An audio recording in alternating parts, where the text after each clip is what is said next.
Okay, welcome. Welcome. This is the week 4 webinar of the online statistics class. And today is going to be a really normal day.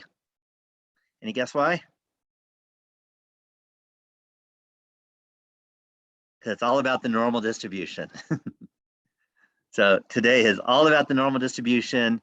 It's actually, I think for most people, it's one of the, maybe the easiest week of the quarter in terms of, the chapter itself. So you can rest a little bit, but one reason why it's easy is you should be deeply thinking about your project right now. And also it's an even week. And on even weeks, what do you guys have? Exams. Yeah, you have exams. So even weeks have exams. So I try to, if I can, lighten up a little bit on the even weeks. And you should be thinking about your projects too, but that doesn't mean we don't have a chapter. We are going to talk about the normal distribution, which is really, really important. So today is not the day I'm going to explain why it's important though. That actually comes next week. So let me share my screen and talk about the plan for the day. So the plan of the day is I'll answer any questions you have as always. And then I'll talk about the standard normal distribution. And we've already talked about it, or you've already seen it a little bit, and now we're going to get into a lot more depth in terms of the normal distribution. In fact, the empirical rule was really important. I don't know if you remember that, but the empirical rule was helpful in deciding how rare something is depending on a z-score, okay, if you have a normal distribution. So I'm going to review the empirical rule, and then we'll do doing a bunch of problems. So we'll calculate probabilities, we'll calculate percentiles. And unlike we did last week when we calculated probabilities with a continuous distribution and then you used geometry and found area equals base times height, this week is very different. It turns out that if you use geometry or any real math to do it, it is brutal. So that's a good news for you. Why is that a good news that it's brutal? You have to use the calculator. Exactly, because you don't have to do it. It meant that I had to deal with it, but you don't. So the good news is you'll just use the calculator, and I'll show you how to do that. I'll also show you how to use the empirical rule a little bit. It's good to just get used to it. Then we'll talk about the general normal distribution. No big deal. It's not really a tough thing. And calculate probabilities and percentiles for the general normal distribution. And then I'll give you a couple applications. But the applications that I give you are not really how you use this stuff. Really, we need next week to truly understand how we use it. But it turns out the normal distribution is the most important distribution by absolute no question. So I would, on a scale of 1 to 10 on importance, normal distribution is a 10. And probably the next most important distribution is a 5. That's how important the normal distribution is. It is the distribution. And it's just weird. It's a weird thing about the universe. And we'll get into it a little today, but not much, mostly next week. And the rest of the entire quarter, we're going to be using it. So that's the plan. Let me ask you, are there any questions about anything? Again, you should be thinking deeply in your project. You might have questions about anything else, homework or, something you read in the book or watching the video, or I don't know. Any questions about anything? I have a question about outliers in the project data. Is that a whole separate thing? Do we factor them in? Do we take them out? For the project? For the project, you mean? Mm-hmm. Okay, so outliers are important, and you definitely want to talk about them. And the way first thing you know how to tell if something's an outlier? Z-score. Yeah, you take a z-score, and if the z-score is bigger than 2 or less than -2, you have an outlier. Okay, so it's actually quite easy to decide if it's an outlier or not. That's not too big, a little bit of math, not much though. So that's the first thing, is you definitely want to look at the outliers. And then, again, if you're talking with a project, this is about your client. And Are the outliers important to your client? Are they something that the client would say, just get rid of them? Or is it something the client would care about? So for example, if you're doing some business thing and it's a outlier on the high side in terms of money spent, that's like the most important thing there is, because that means the person's spending a huge amount of money in the business. Does that make sense? So that would be a absolutely essential outlier. On the other hand, sometimes you get an outlier that you think maybe just someone didn't understand your survey right. So if it was like, how old are you? And someone said 190, that would be an extreme outlier, but it's wrong because no one's 190, right? In fact, I just read the oldest lady on earth died today at 118, I think, maybe 119. I'm trying to remember what year. But the point is that sometimes an outlier is a red flag in somebody just made a mistake in writing down the data or saying the data. Does that make sense? Yes, I have one more question. And that is, oh my God, I'm drawing a blank. Sorry, it'll come to. I had a question about one of the problems on the homework. Sure. Yeah, it was, so I did pretty well with all of them, but the wording of this one kind of threw me off. I don't know if you want me to read the whole question or just the part that threw me off. The part that threw me off was, suppose that the person had already been waiting for 1.6 minutes. Find the probability that the person's total waiting time will be between 2.2 and 3.8 minutes. Okay, so you want a probability. I'm going to type it out so we can see it. Yeah, and if you want me to, and it's between, what are the two numbers again? One more, so say slowly so I can type them. 0 to 11 was the total, 0 to 11 minutes. And then the question was, suppose the person had already been waiting 1.6 minutes, and find the probability that the person's total waiting time will be between 2.2 and 3.8. Okay, 2.2 and 3.8. Let's write that down. Yeah, sorry. 2.2. The question was, a bus comes by every 11 minutes. Oh, it's a uniform distribution from 0 to 11? Yeah. Okay, so I like to write out all the information in symbols first, and then we don't have to worry about the rest of the problem until the end. Does that make sense? Right. Yeah, absolutely. So I'm going to write x tilde u, 0, 11. Yes. And then we want the probability that x is greater than 2.2, less than 3.6, given 3.8. x is 3.8. Okay. Given x is greater than 1.6. Yes. Okay, so the first thing is to recognize as a given problem. Is that clear? Yep, absolutely. Yeah. Okay, so then the key on this one, I think the easiest way of doing this one, or the best way of doing this one, is to use the formula. And the formula says when you have a given problem, it's and over b, right? Right, so that means it means both of them. Yeah. Right, divided by the given. Yeah. Okay, now if you're greater than 1.6 and you're between 2.2 and 3.8, you're just between 2.2 and 3.8. Exactly. Okay. Okay. Yeah. So you got that. That's the first thing. Yeah. So the probability that 2.2 is less than x is less than 3.8. Right. Divided by, probability divided by the probability that x is greater than 1.6. Right. Okay.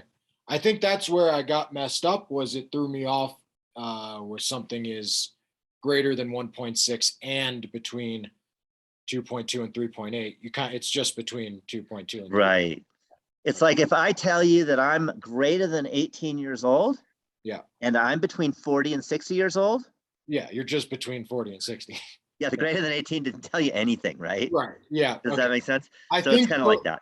Towards the end of that homework, I had figured that out. I just screenshotted that one and wanted to ask it to you. So that honestly cleared it up for me right there. Good.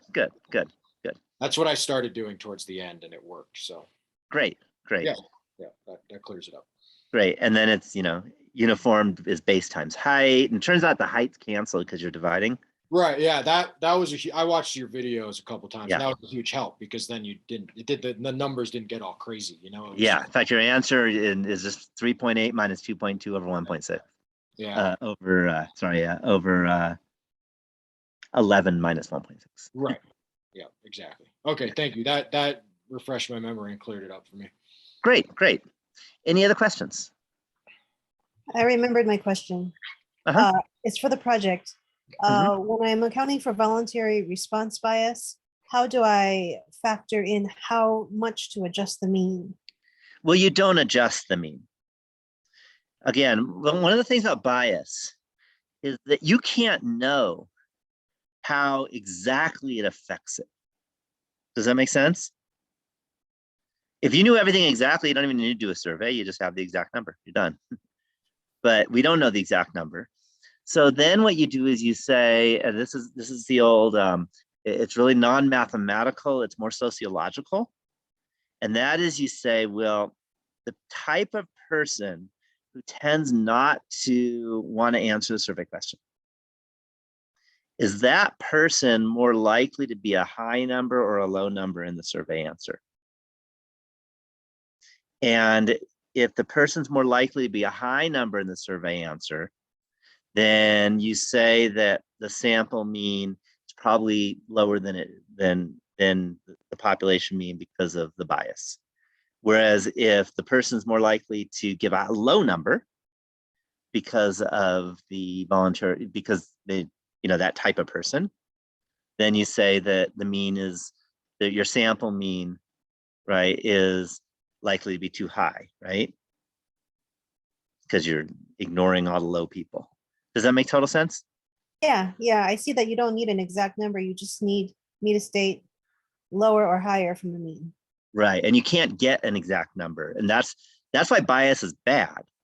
See, if you can get an exact number, then who cares about bias? You just do the adjustment, you're done. Do you see? But the bad news is you can't get an exact number when you have bias. You can guess, and it's just guesswork. That's all you can do.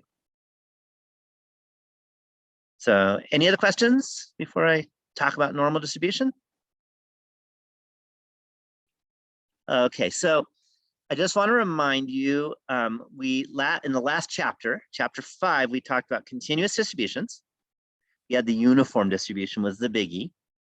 And the uniform distribution, you do the base times height, you're done, you smile, everyone's happy. But it turns out most distributions are not as simple as base times height. And the most important distribution is the normal distribution.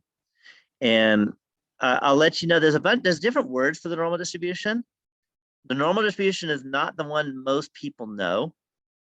You know the word that most people know? Like if you talk to someone who's never taken stats, what word would you use?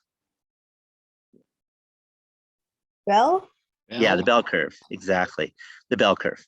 Okay, so the bell curve is kind of the simple talking way of saying it. Then there's the kind of middle talking way of saying it, and that's the normal distribution. Okay, what does that indicate there might be? There's an advanced way of talking about it. And the advanced way of talking about it, which I'm not going to write down, is the Gaussian distribution, And that's because the person who actually came up with the mathematics behind it his last name was Gauss. So that's why it's called the Gaussian distribution. But we're going to be calling it in this class, very important, we will call it the normal distribution. And what I like to do is show you a picture. And this is the picture that comes from the empirical rule, which you already had, actually. I don't know if you remember seeing the empirical rule, but now we can actually understand a little bit more by the end of today, what the normal distribution is and what this says. So if you have this normal curve, and it kind of looks like a bell curve, okay, it looks like a bell. That's why they call it the bell, kind of bellish. Then in between z equals -1 and z equals 1, so it's called the standard normal distribution, you have 68% of the data, which is a majority, okay? Not the absolute overwhelming majority, but it's a majority. Does that make sense? If you have the z-score between -2 and 2, then that gives you 95% of the data, which is an overwhelming majority. If you're looking between -3 and 3, that's almost all of it. It's 99.7% of the curve lies between -3 and 3, which is almost everything. This is the empirical rule. It's often called the 68, 95, 99.7 rule for obvious reasons, hopefully. So it's the empirical rule. And I want to let you know, again, I don't know what your math skills are. I'm going to say it really fast. If I say really fast, you know what it means?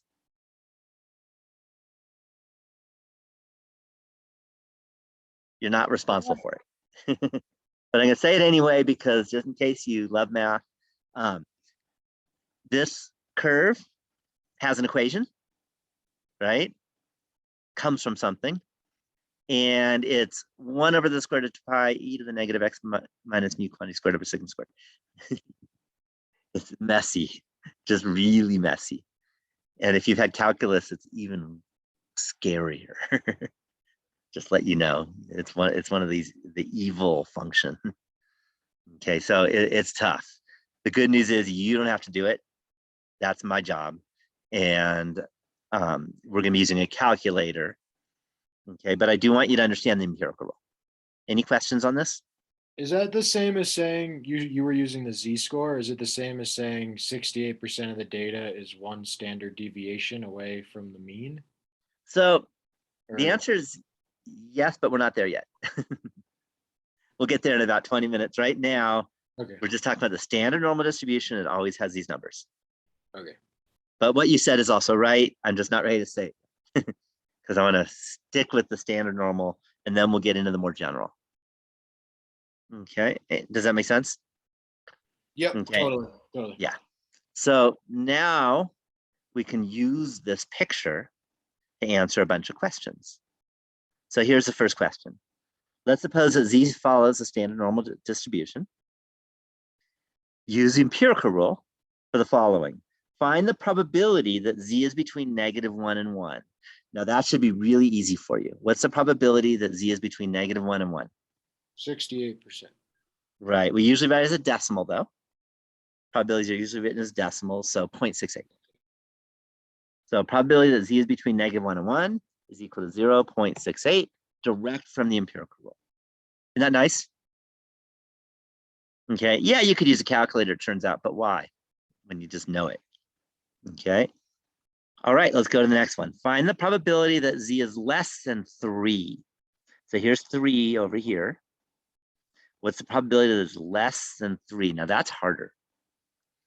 Because we know between -3 and 3, right? But the problem is if you go between -3 and 3, we have this little bit more that's even less than -3. Is that clear? So what I can do is I can use a rule of probability, and I say being less than 3 is between -3 and 3 plus being less than -3. Any questions on that idea first? If I've lost you, let me know. So between -3 and 3 is 0.997. That was the empirical rule for 3. But then we need to add the probability that we're less than the -3. Do you see, is that clear? Well, this is very important and you need to know this.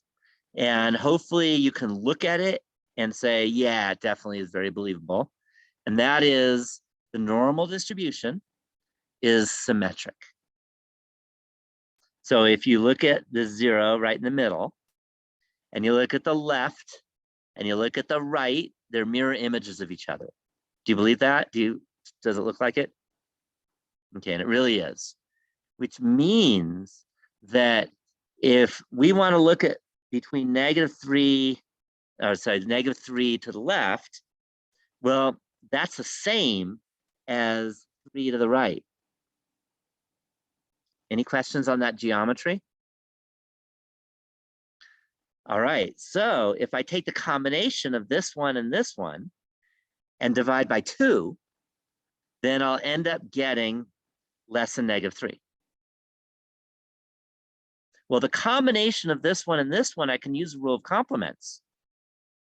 That's going to be 1 minus 0.997.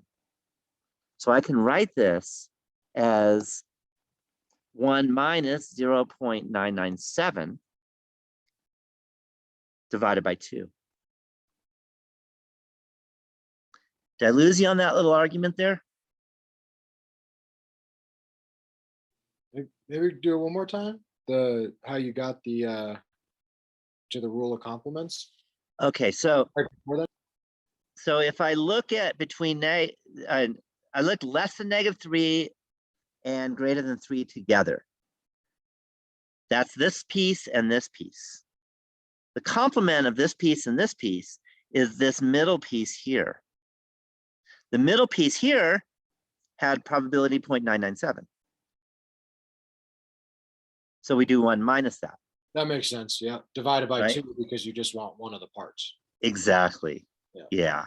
That makes sense because between -3 and -4 and 3 and 4 plus the 99.7% equals the whole, correct? Equals 1. Yeah, it's actually -infinity and -3, but close enough. Yeah, close enough. It turns out that it goes on forever, but you go to -4 and there's like almost nothing left. Does that make sense? It goes on forever both ways.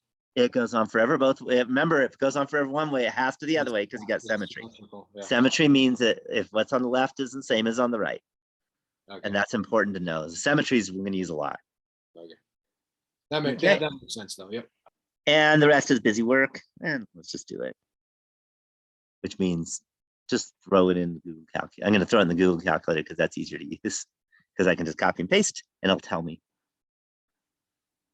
0.9985. Any questions on that?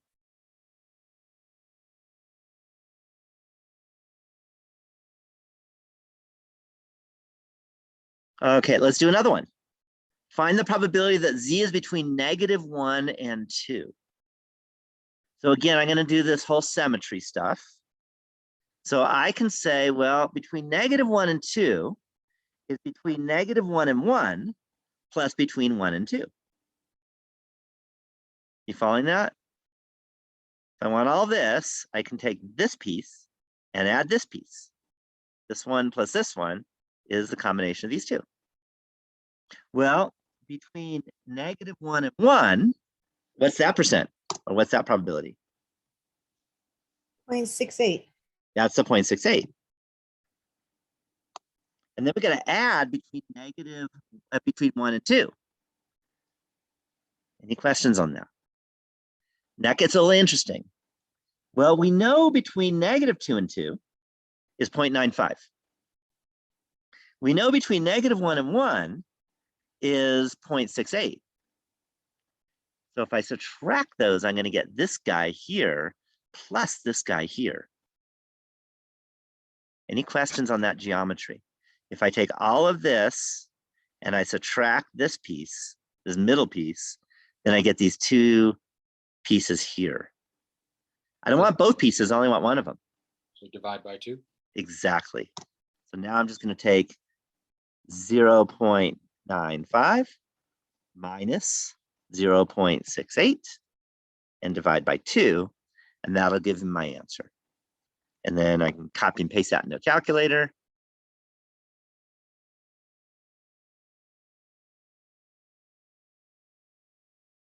And 0.815 is the answer.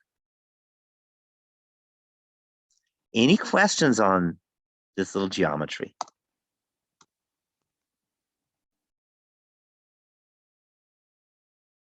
Okay, the next one. Next one looks hard, it turns out it's not. So find the value of z such that there's a 2.5% probability of being greater than this value of z. So any ideas on how we might do that?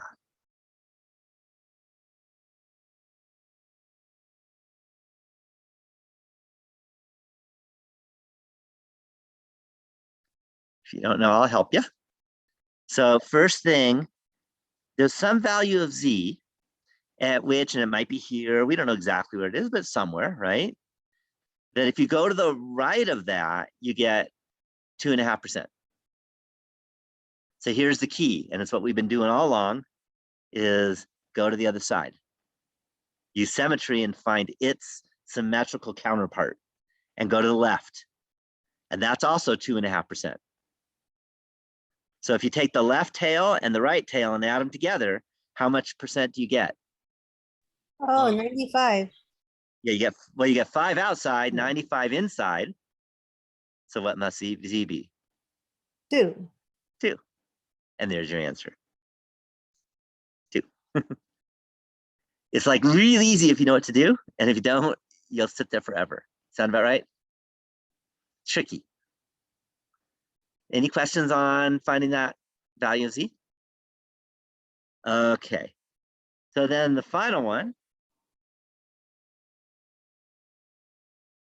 is find the 16th percentile. And the hint on this, same idea. What does it mean to be the 16th percentile?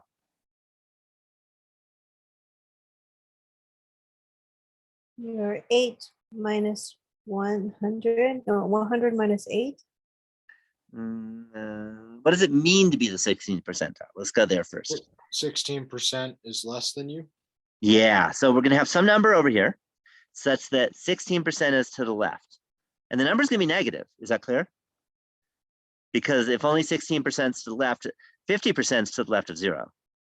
So 16% is to the left of something over here.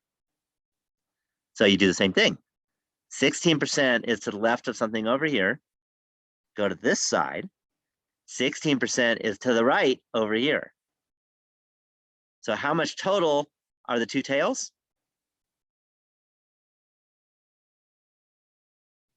32. Uh-huh. So if the two tails are 32, how much is in the middle? 68. Uh-huh. So what must our number be? -1. And there's our answer. So with those questions, it's always going to be, you're not going to ask for the 17th percentile or the.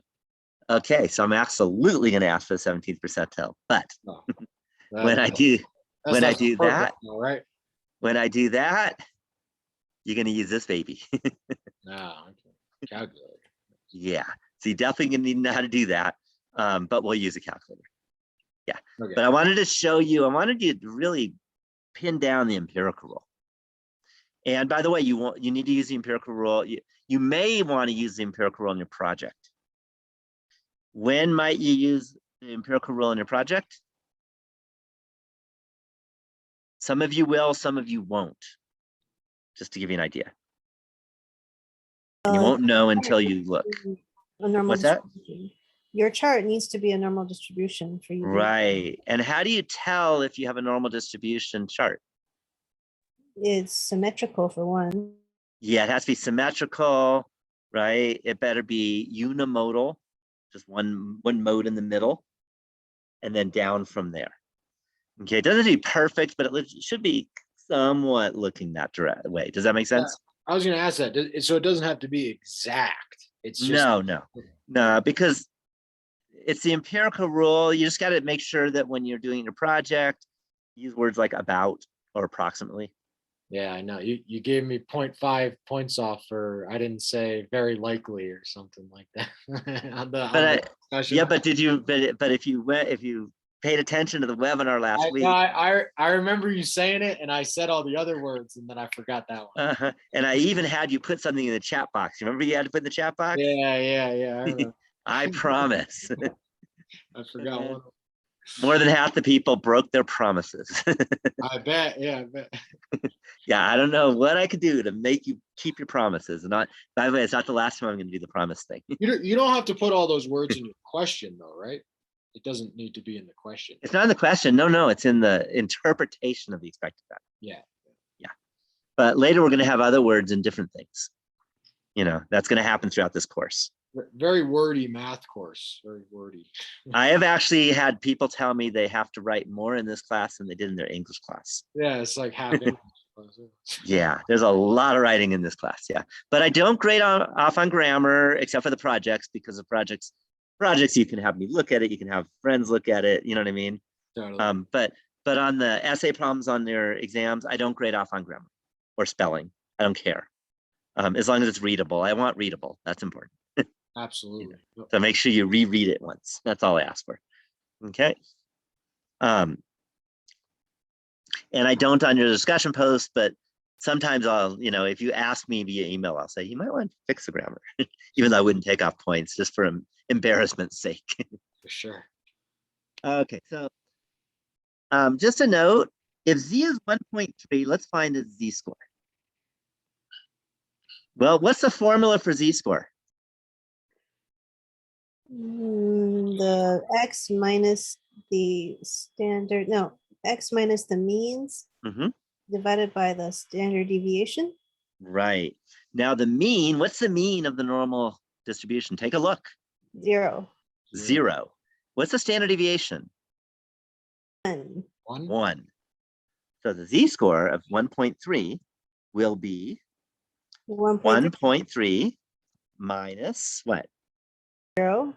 0 divided by 1. And my guess is you don't need a calculator to figure that out. What do you get?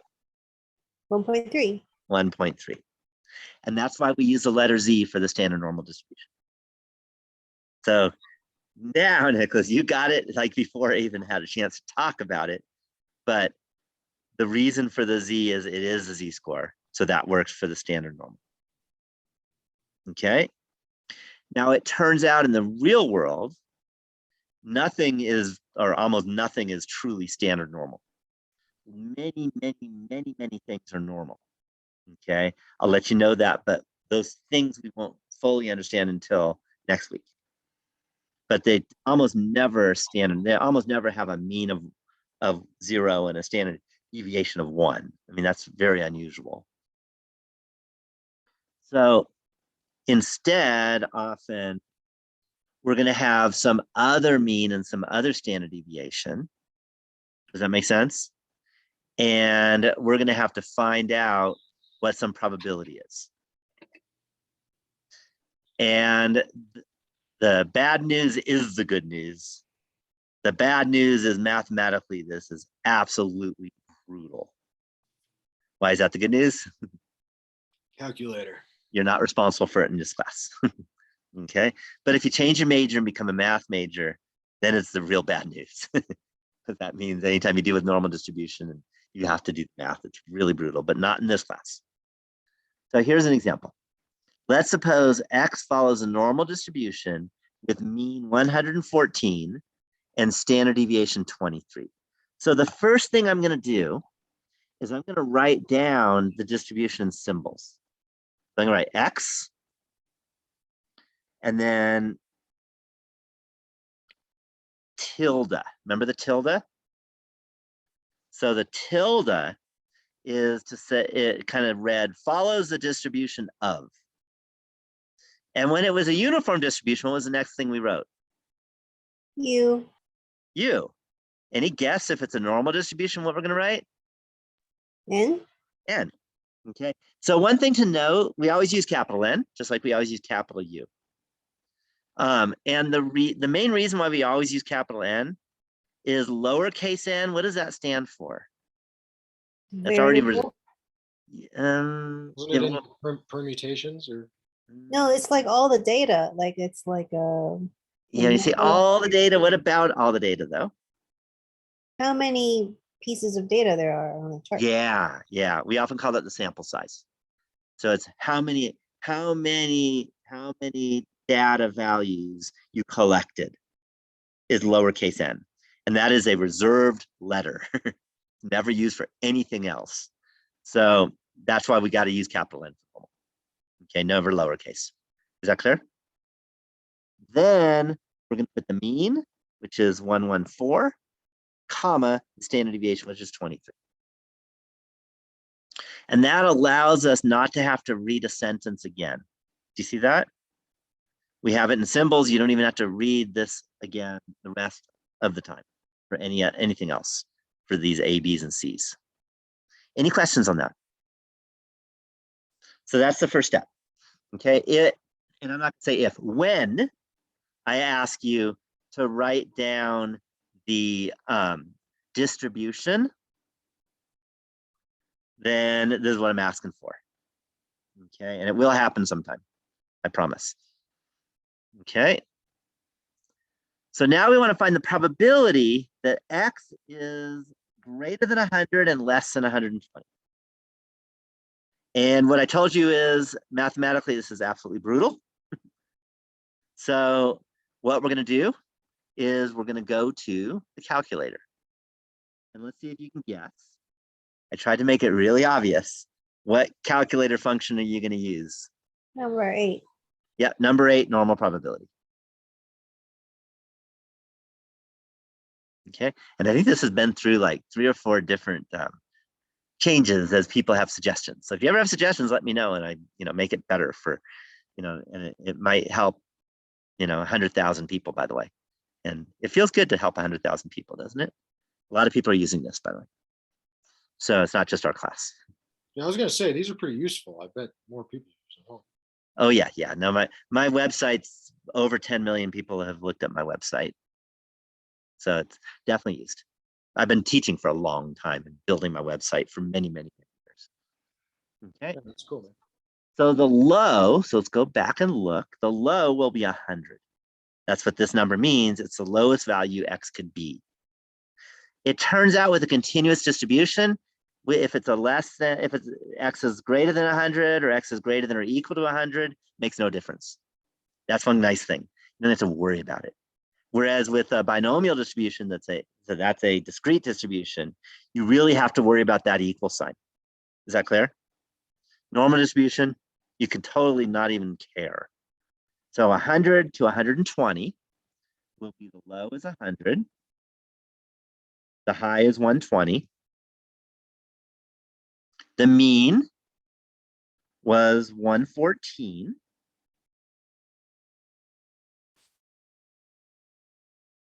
And the standard deviation is 23. Okay, and by the way, it says fill in all the values except one below and hit calculate, then the last value will be given. Got it? So we're gonna keep P equal blank because that's what we want to find. We want to find the probability. Does that make sense? So I'm going to go and hit calculate. And it's about 0.3315. Just like, on the computer exercises, read carefully. It'll tell you 4 decimal places or 3 decimal places. Do what it asks for. Okay? Because again, it's a computer, and if you don't do what it asks for, it's angry and it just gives you a 0. So just a warning. So 0.3315. If we wanted to say 4 decimal places. Any questions on that? Okay, now comes something a little interesting. Now we want X greater than 200. So first thing, what's a low if X is greater than 200? Negative 999,999. Negative 99999 is not greater than 200. 201. Okay, well, what about 200.01? So the idea, and this is something I mentioned about 2 minutes ago, is that whether it's a less than or equal to, or a greater than or equal to, Doesn't matter. So it 200. doesn't matter. So 200. So 200 is a low. Okay, what's the highest number greater than 200? Infinity. Infinity. Okay, calculators don't do infinity well. I thought about doing that, but then people they'll spell it wrong. You know what I mean? So instead, the way most people do it is they trick the calculator. And I want to remind you, if Z is greater than 4, we're already almost there. Does that make sense? There's nothing really left. So my recommendation, just make sure that you're greater than 10. And And then there's really nothing left, no matter how many decimals you'd ever want. Does that make sense? So what I do is I look at the numbers like 200 and want to look at these other numbers. Oh, sorry, they're there. 114 and 23. And I add one more significant digit. So I'm going to go 999, one more, and then we're good. And that's as close to infinity as you need. Any questions on that? Because then we're more than 10 standard deviations up. Okay, we want the probability, so I'm going to leave P blank. The mean and standard deviation were the same. Okay, calculate. Okay, very small chance, by the way. Okay, close to zero. Like if it was 2 decimal places, it'd be 0. 4 decimal places, it'd be 0.0001. Any questions on that? Because you have to use rules of rounding.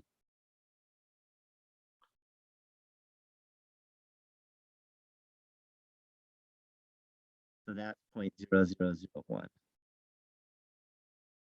am I? It's over. There we go.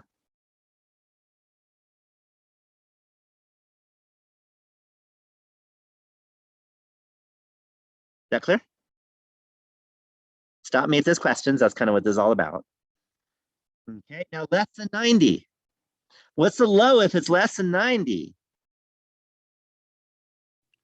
Negative infinity. Negative infinity. Okay. Now again, the most number of decimal places we've got is 3 on this mean. So I'm going to go negative 9999. Go for 4. If you did 6, you'd be fine too. But you want to do at least one more than the significant digit. Is that clear? I wanted less than 90, so the high is 90. 90. And again, we want a probability. So I leave that blank. I hit calculate, and I get 0.1484 or so.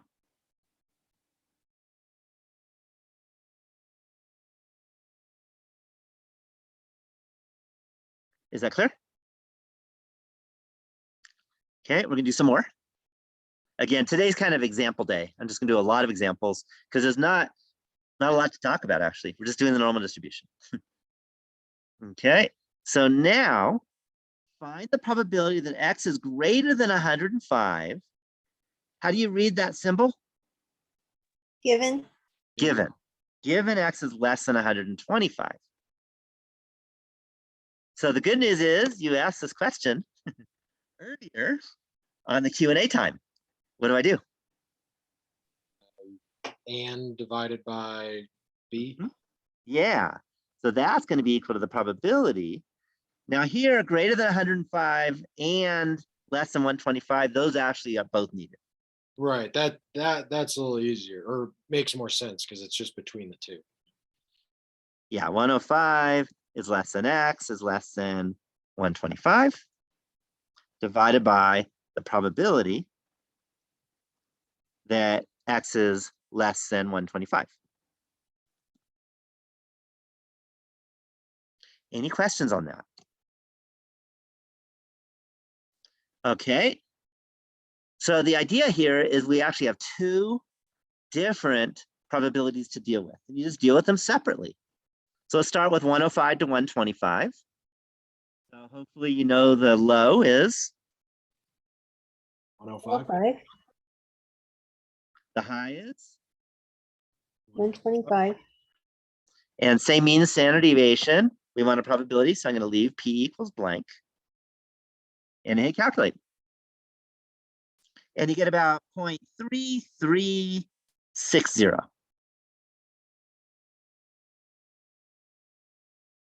So that's 0.3360 divided by, and now we want the probability for less than 125. So less than 125, what's the low? Negative. Negative 9999.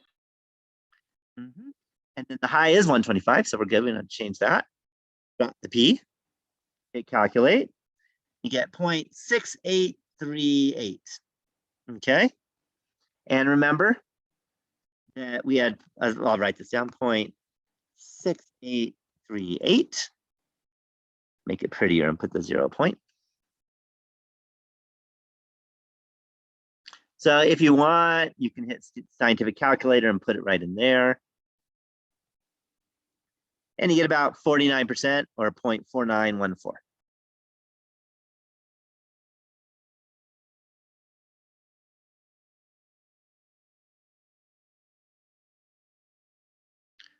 Okay, so the next question is find the IQR. What does IQR stand for? Interquartile range. Yep, interquartile range. And the definition of the interquartile range was Q3 minus Q1. So this one's a lot different. What does Q3 mean? It's got a 0.75 probability or Right. 0.75 probability to be what? selected or within Not selected. This yeses. is Less than. less than, yeah. So remember that the probability of being selected any number is always 0. That's how continuous distributions work. So it's a probability that it's less than the selected number. So now we can go in here. So if we're talking less than the selected number, what's the low? The selected number. No, it's not the selected number. Less than the selected number. What's the smallest number that's less than the selected number? Oh, With a negative. negative 999. Right. So I'm going to leave that one. Okay. The selected number we don't know. That's the high. I leave that one blank. And same mean and standard deviation for this problem. The probability is what? 0.75. 75. Okay. And I leave the high blank. This time we know the probability. You see how this one's different? And I hit calculate. And I get 129.51. Good enough. Man, these calculators make life easy. I'll tell you, when I first taught this, we didn't have these calculators. So what I had to do, actually, believe it or not, is you would have to compute the z-score. And then you would go to a table of the standard normal distribution. And that table would give you 4 digits of accuracy. Wow. And that's how you had to do it. Yeah, I've even seen some of your videos where you have to use a scientific calculator, and even that looks way more pain in the butt. You know? Oh yeah, I tried to make it much. It's much. I think it's easier than T84, but I'm biased because I wrote the calculator. But you're unbiased. I like it. I don't know how it works. Yeah. So we have 129.51 minus now Q1. What's Q1? 0.25. That's 0.25. And again, it's 25% chance of being less than the given number. The given number is what we don't know. That's still the high. And the low is still negative 999.9. And then I calculate. And I get 98.4867.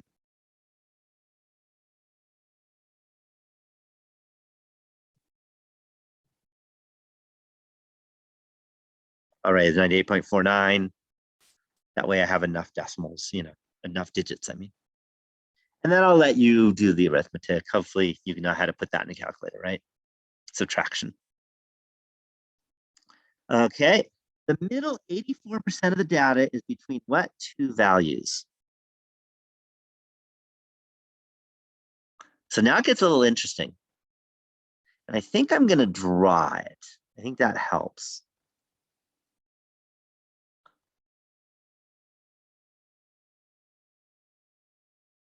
There's my normal distribution.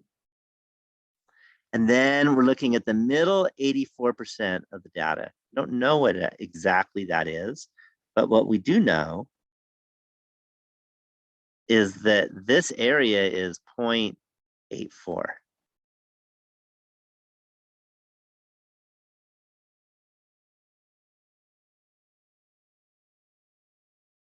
Any questions so far?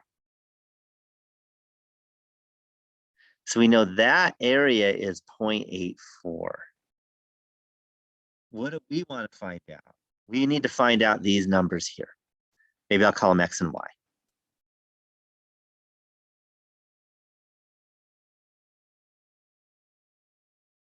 Oops, missed. I'm drawing with a mouse. I mean, with a, not mouse, with a laptop, not even a mouse. It's not that easy. Sorry about that. I'm doing my best. Any ideas how you might do that? We have our calculator.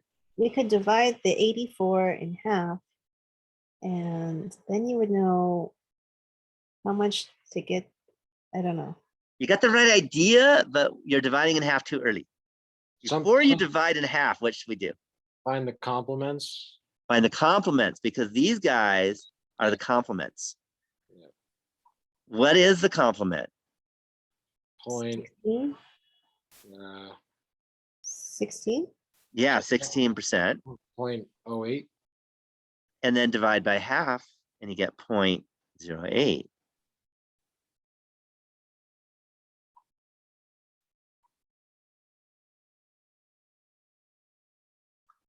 Any questions on that?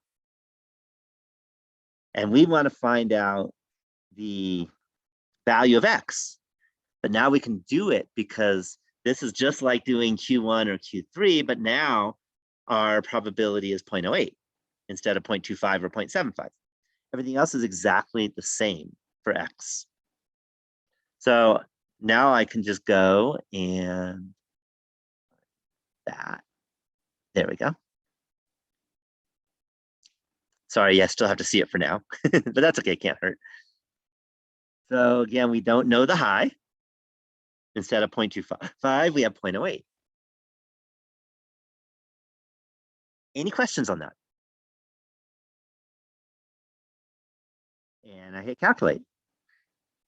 Okay, and that's about 81.68.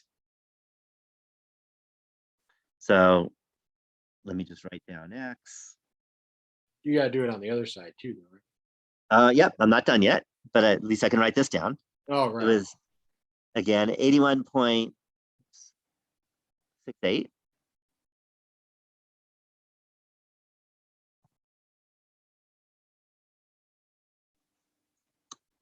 And now we need the Y. So to get the Y, how much is to the left of the Y? It's 0.84. Oh, Negative infinity. Now, Oh. how much area is to the left? Not what's the lowest number to the left, but how much area is to the left? That's why I drew this picture. All I have to do is take Oh, 0.08. 0.92.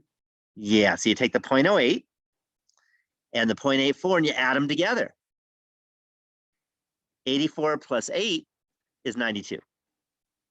So 0.92. So then we just go ahead and turn that 0.08 into a 0.92.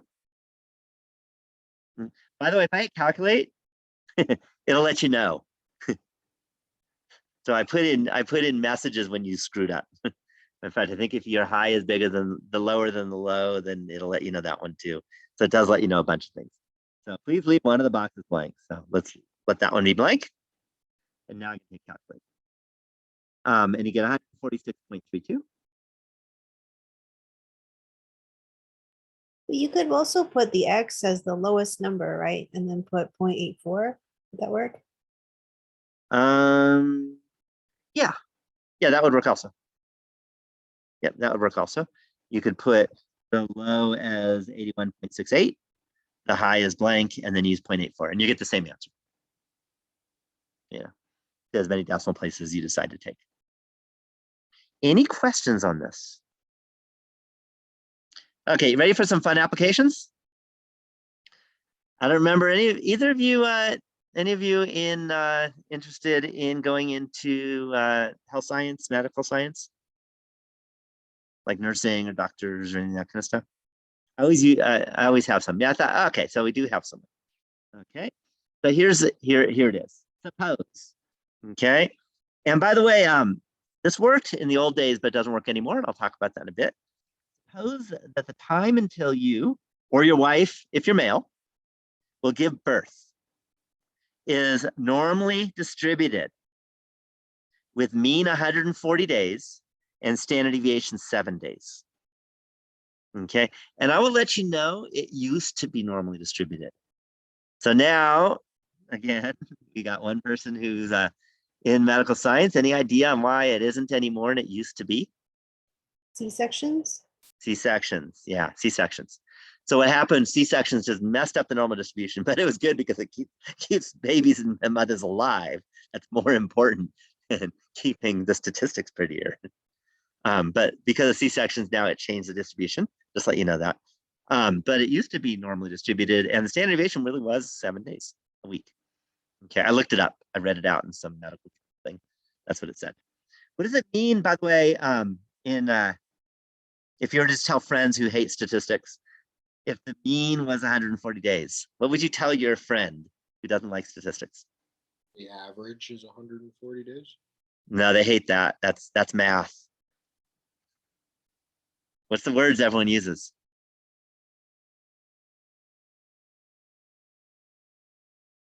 When are you expecting? I'm expecting in 140 days, I'm going to have my baby, right? That's what the mean is. Does that make sense? So that would be when you're expecting would be 140 days. Is that clear? So you're expecting to have the baby in 140 days, standard deviation 7 days. Okay. Given that, How did you get 140 days? Aren't you pregnant for like 9 months? right. But that doesn't mean that's the day that someone asked you when you're expecting. Oh, okay, I gotcha. Let's put it this way. The mean for my niece, who is pregnant right now, by the way, is, I think it's about 16 days.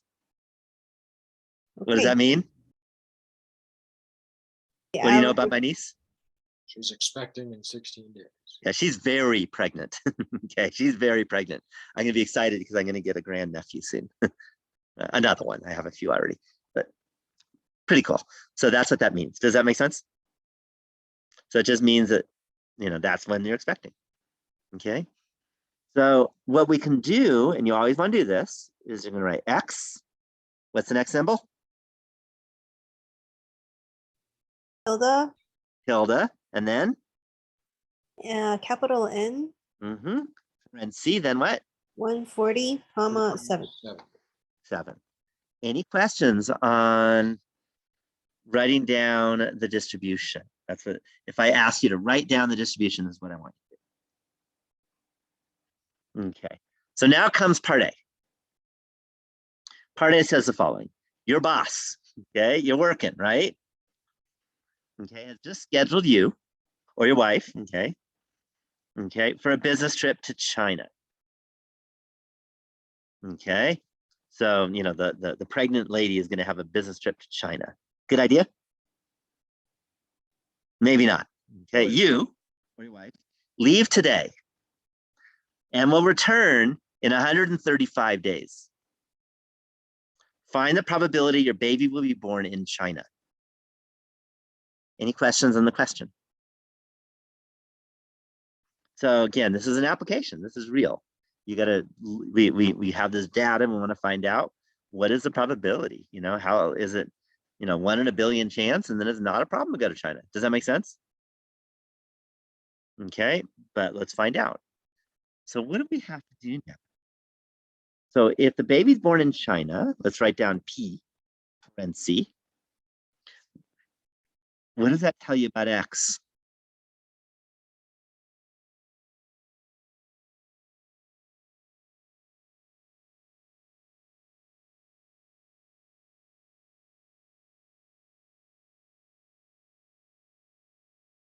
Oh, so X needs to be less than 135?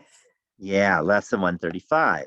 Because if X is greater than 135, then the baby's not born in China. You got home. You see that? But if it's less than 135, you're in China. Is that clear? Okay. And the good news is we know how to do this now. So now I go to the calculator. It's normally distributed 140 and 7. let me clear all drawings. There we go.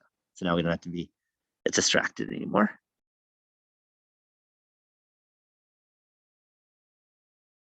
$140 and 7.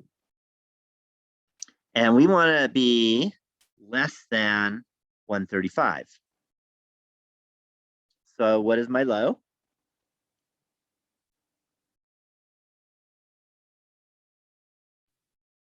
It's a negative 9999. Yeah, negative 999. And you could write 0 if you say, well, you can't have a baby in negative days. It turns out it doesn't matter. It's so many standard deviations away from the mean anyway. So either way, it'll turn out to be the same number. What's the high? 135. 135. What should I leave blank? The P equals. The P equals because we want the probability. And I hit calculate. Okay, and let's round to the nearest percent. It's probably enough to like tell your boss, right? Do you think that's okay, by the way, 24%? Probably not. It's a lot lower than I thought it would be. Yeah, but would you be okay with it if you were pregnant? I'm Chinese, so yeah. Yeah, okay. All right. You live in China. Have you lived in China?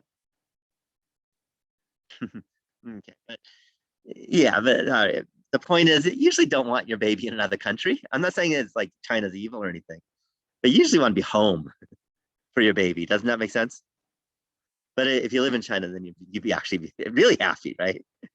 But if you don't live in China, that's a whole different thing. Okay, and we're assuming you live in America or Tahoe or something like that.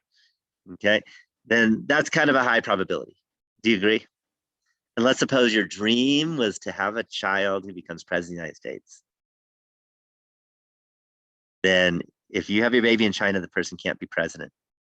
That's it. That's in our Constitution, by the way. They have to be born in America. Okay, so let's say that you're not okay with that. Okay.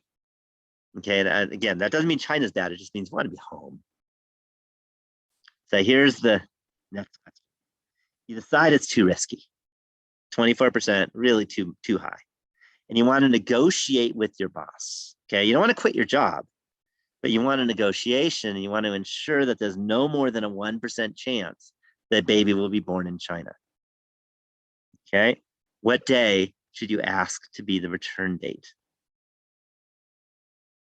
What do we need to do here? Make the probability 0.01. Right, 1% is 0.01. And if there's a 1% chance, then that means the probability is 0.01.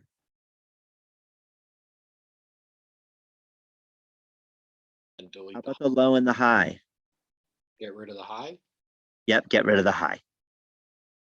Any questions on that? And then we hit calculate. And it says we need to get back home in, and you would probably, if you're negotiating, you'd probably say 123 days. You could round to 124, but you know, that's called business negotiation. Start low, not high. Does that make sense? So come home on day 120.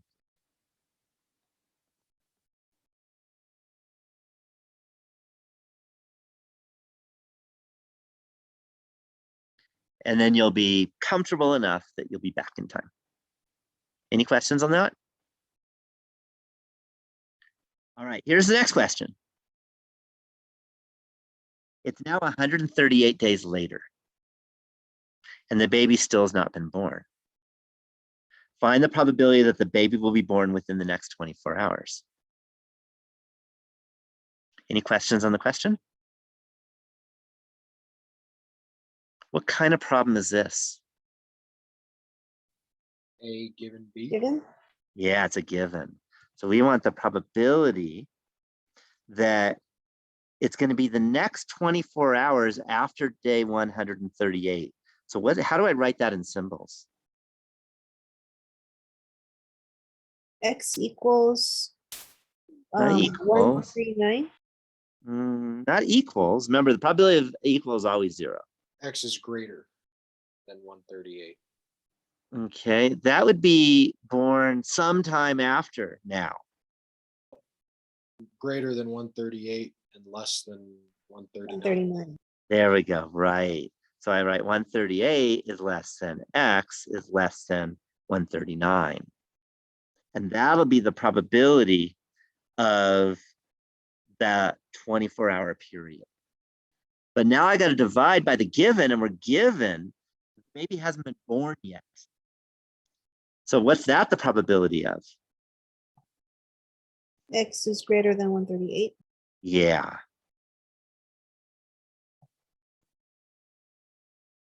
Any questions on that? So now, just like we've done a few times already with givens, we have 2 different probabilities to handle. The 138 to 139 one, let's do that. So what's the low? 138. 138. What's the high? 139. Okay. Mean and standard deviation are the same, but our P is what we don't know.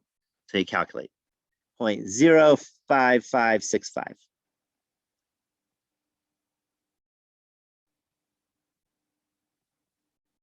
Divided by, now we want the probability that X is greater than 138. So what's the low?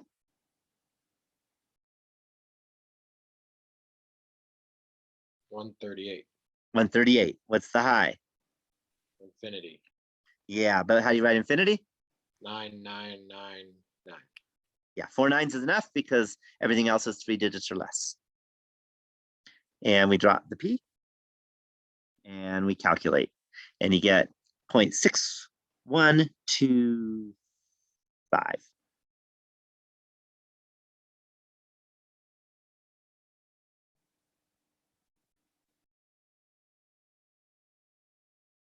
And I can pop that into the calculator.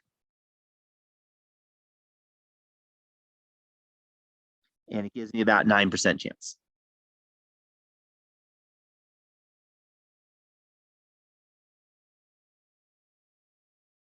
Okay. So notice that, that's just a 1-day time, but now the idea is once you start getting close to your birthday, the birth date, then, your expected date, then the probability gets higher that it's going to happen in the next 24 hours. So as you get closer and closer, you make sure you don't go far from your home. You make sure that there's always someone near you to help you out, all these kind of things. Be close to a hospital. And that's really important in medical science to be able to handle that kind of stuff.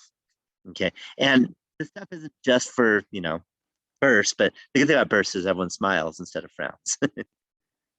If we did the same thing about time of death and cancer or something, then that's not as much fun. The smiles don't happen. But if you're a medical professional, you got to deal with that kind of stuff. Does that make sense? And you look at that, and, you decide based on, what these like risk factors are, how much you have to do to the patient. Any questions on that? Very important in medical science. Okay, let's do one more example. Again, I try and make them happy. Okay, and finally our weather got warm. No one cared at all about ice cream last week here. How come? Snowing. Yeah, we ordered snow in February, but then there was a supply chain issue and it didn't come until last week. So, but this week we're thinking about ice cream. So suppose the amount of ice cream that you sell each day is normally distributed with mean 950 ounces and standard deviation 120 ounces. Okay, so this is very typical, by the way, in business, is you have some kind of mean and standard deviation of your sales stuff, of how much you sell, and you have to decide all kinds of things like how much you need to order from the warehouse, how many people you need to have in your business, how many workers you have to have that day or that evening, all kinds of things. And again, if you know your statistics, you can be a better business person. So find the probability that a randomly selected day, you will sell between 900 and 1,000 ounces of ice cream. So the first thing you should always do is what? Write out Write the it out. Yep, X. Next is tilde, tilde. Next is, capital N, then, 950, comma. and then 120. So hopefully you're getting good at that. So now that we have that, we now want to find the probability that a randomly selected day, you're going to sell between 900 and 1,000 ounces. So this shouldn't be that hard. It's normally distributed. What's the low? 900, 900, The high is? 1,000, 1,000, The mean was 950, 950, 950. And the standard deviation was 120. 120.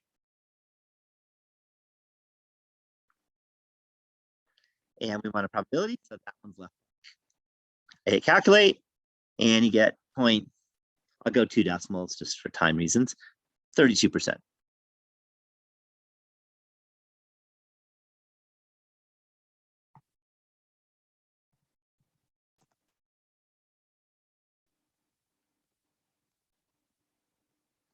Any questions on that? Okay, in the morning, you took stock of your supplies and notice that you have 1,100 ounces of ice cream in your store. What's the probability you're going to run out by the end of the day? So what are we looking for? Probability of what? What does it mean to run out? It's over 1,100.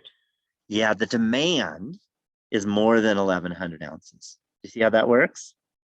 So that means X, or 1,100, is less than X. Any questions on that? And now we just go over to the calculator again. What's the low? negative. No, 1,100. 1,100. What's the high? 9999. How many nines do I want? 4. Always one more than the number of 5. digits you see. 5. Oh, I thought you were, yeah. If you got a low of 1,100, Yeah, I was doing one more than the mean, but that's fine. yeah, one more than the highest number of digits you have in the whole thing Okay. is what you really want to do. That's safe. And I just want to give you, you'll never go wrong that way.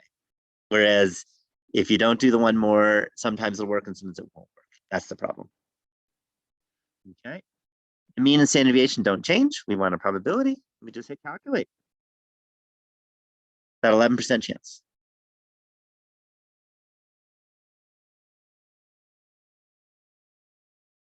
So as a business person, you have to decide whether that's okay or not. I mean, running out is really bad for business, right? Because you get a bad reputation, right? When a customer comes and said, I want ice cream, and you're an ice cream shop and you say, oh, I'm sorry, we're out of ice cream. So you might want to think about stocking a little more than 1,100 ounces. Do you see how business works? Okay. Now, if you want to be 99% certain that you'll not run out of ice cream, how much do you need to have stocked at the beginning of the day? So what don't we know? Probability. No, you know the probability because it's 0.99. Oh, okay. Yeah, probability we know is 0.99. Probability, yeah. What don't we know? The high. High. Maybe the low? Yeah, well, we don't know the low, Hmm. right? Well, we want to be let's read it again. Is it the low or the high? When I'm 95.9% sure we will not run out. So that means there's a 1% chance we will run out. So if you use a 99% of not running out. So if you don't run out, that means not a lot of people wanted ice cream. Does that make sense? So what is it, the low or the high that we don't know? The low you don't know. Sure. Let's try it, see what happens. It's always good to take a guess. and then the high would be 9999. Yeah. You could calculate. Do you think it's safe to only have 670 ounces? We found out that No. we had 11% chance of running out with 1100. That didn't work. Sometimes it's good to see what goes wrong. So what do you Okay, think you don't maybe know? 0.01 on the other side, or You could do point- that or just say you don't know the high. And what's the low? Negative 9999. Turns out if you use 0, that'll work also. You get the same answer, but safer to go negative 99999. Okay. And then we calculate. That makes a lot more sense. So it's always good to look at your answer and see if your answer is a reasonable answer. Because we already did this last one where we found out there was a 11% chance of running out if you had 1100 ounces. Well, if you have less than that, then there's even a higher percent chance of running out, not a 99%. Do you see? So it's good to look at it and see where you went wrong. And not just, by the way, on this example, but for the whole course. Okay, everything you do, I always want to look at it and say, does that make sense? And if it doesn't make any sense, then find your mistake. So we want to stock, probably want to round up because you want less than 99%. So 1200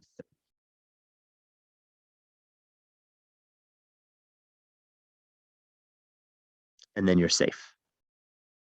For some reason that's small, so make that a little bigger. There we go. Any questions on any of these examples? Any questions? Okay, so I've given the last example. So what do I have to give you now? word. Secret word. The secret word is empirical. Is that what you're guessing? Because when you're using the normal distribution, we have the empirical rule. If it's normally distributed, then you know that 99.7% is between -3 and 3 for standard deviations. 95% has a z-score between -2 and 2, and 68% has a z-score between -1 and 1. So that was the empirical rule that works for the normal distribution. If you don't have the normal distribution, you can't use the empirical rule. For your project, if you don't have the normal distribution, let's suppose that you had some kind of skewed left distribution. Okay, or the skewed right, I think is more common actually. Then you can't use the empirical rule. What rule can you use that you have to kind of resort to? I saw Chebyshev, but I did not understand the theorem. Yeah, so Chebyshev's theorem is what you have to use. And it's similar to the empirical rule, but there's just a word at least instead of about. That's a big difference. Okay. So if you want, we can look at it. Chebyshev's. I think the easiest might be, That'd I be can't good. remember how to spell it. I spelled it right. Look at that. Google likes it. Our chart is not normal at all. What's that? Yeah, your Oh, chart's not okay. normal. I'd say Yeah. probably about 2/3 of all projects, and I've been teaching for a long time, by the way, tend not to have anything close to normal. And if you're not normal, okay, and by the way, how do you see that it's not normal? Using the histogram? histogram. The histogram is the best visualization to see the distribution, right? Okay, and actually you had a problem on exam 1 for that, right? Do you remember that? Mm. That was one of the things you're supposed to say about the histogram is it's good for seeing the distribution. That was one of the pros. Okay, so Chebyshev's inequality says that within 2 standard deviations away from the mean contains 75. Google's not always perfect, by the way.